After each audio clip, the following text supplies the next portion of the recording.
Yes, sir. Mr. Deedat, you've been telling us, sorry, yes, Mr. Deedat, you've been telling in your speech today about the contradictions of the Bible. That's very good. Secondly, you were saying about the fact that the Bible hasn't lived up to its contents. That's fine as well. That's one side of the story, but can you scientifically show some facts from the Quran to show that the Quran is a revelation from God, revelation from God, please? That would be ideal for the Muslims and the non-Muslim brothers. Yes. You see, there are so many things in the Quran which lends itself to scientific discoveries and proving of creation. For example,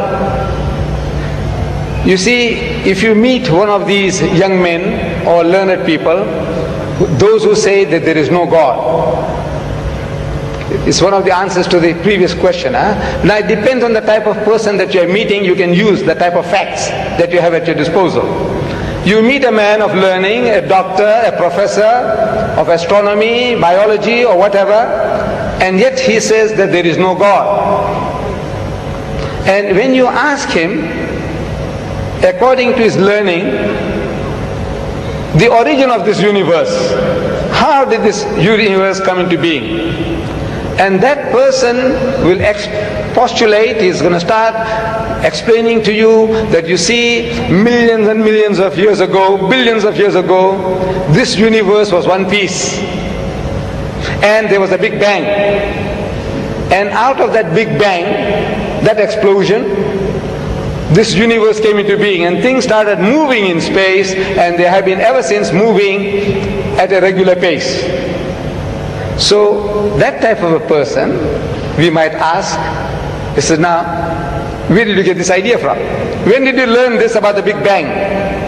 He said, no, yesterday.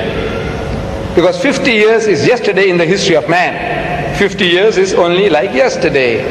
So he discovered that there was a Big Bang according to our astronomers, according to our physicists, and out of that this universe came into being. So he said, you see, an illiterate man in the desert 1,400 years ago, he couldn't have known that, could he? So he says, no, never. So he says, well, listen, now we quote the Quran. Allah says in the Quran, أَوَلَمْ يَرَى الَّذِينَ كَفَرُوا. Do not the unbelievers see? These atheists, these agnostics, those who say that there is no God, can't they see? أَوَلَمْ يَرَى الَّذِينَ كَفَرُوا أَنَّ السَّمَاوَاتِ وَالْأَرْضَ كَانَتَ رَتْقًا. That the heavens and the earth were joined together as one unit of creation. فَتَقْنَاهُمَا. And he split them asunder. And the biologist, you ask him, where does life originate? He said, in the sea, in the water, in the mire. Where did you get that from?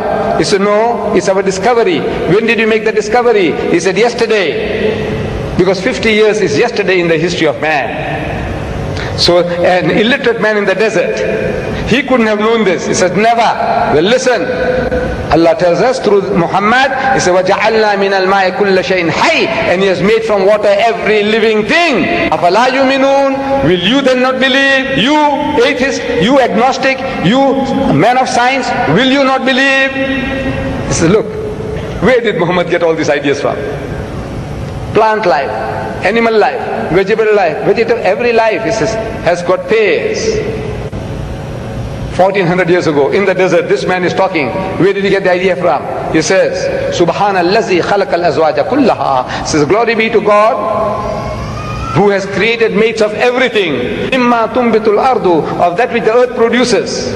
Wa min anfusikum, and from among yourselves, of the animal kingdom. Wa mimma la ya'lamun, and of the things that you know not.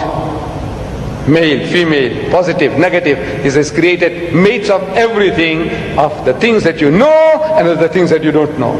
So these are for people with eyes, with sense. They can see that this is not the work of Muhammad. An illiterate man in the desert could never have been able to utter these things. It is from the source of creation who has been giving it to him, that this is the book of God.